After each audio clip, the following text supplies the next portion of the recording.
দিদি ভাইরা দাদা ভাইরা তোমরা প্রত্যেকেই জানো টিভিতে মোবাইলে নতুন নতুন নিয়ম বের করেছে। তো কী বের করেছে? ইউটিউব, ফেসবুক, ইউটিউব এগুলো আর একটা কী জন বলে, ভুলে যায়, বলতে পারছি না। এই অপশান টেপো, ওই অপশান টেপো, ওই অপশান টেপো, টিপে আবার তোমার ইয়েতে যাও, ব্যাংকে গিয়ে এপিট ওপিট সেপিট করো। কিচ্ছু তো বুঝি না, বলে কানে শুনি আর এক কানে ছেড়ে দিই। কারণ আমরা তো বাংলা অল্প অল্প জানি, তা লিখে পাঠাই। তা একটা দিদি দাদা ভাইরা বলে, মায়াদি তোমার এই বানামটা ভুল হয়েছে। তাতে কি হয়েছে?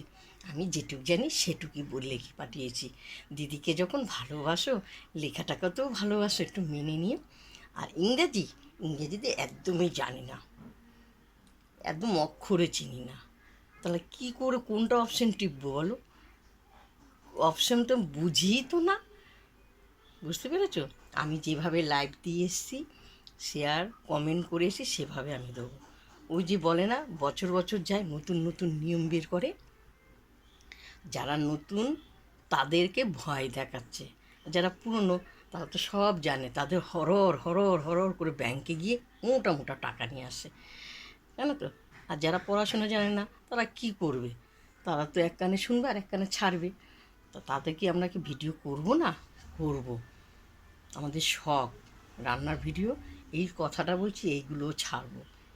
জানো দিদি ভাইরা, এত আমাদেরকে চাপ দিলে হবে না, আর তো নিয়মকানুন করলে হবে না। ওই যে নতুনদেরকে ভয় দেখায় কেন? তাদের পয়সা ঢুকবে না। তাতে ঢুকুক না না ঢুকুক, ভয় আমি করব না। লাইভ শেয়ার কমেন্ট করে যাব, আর এইভাবে ছেড়েই যাব। সরকারে নতুন নতুন নিয়ম বের করে যত সব ভয় দেখায় নতুনদেরকে, পড়াশোনা জানি না বলে। টাটা।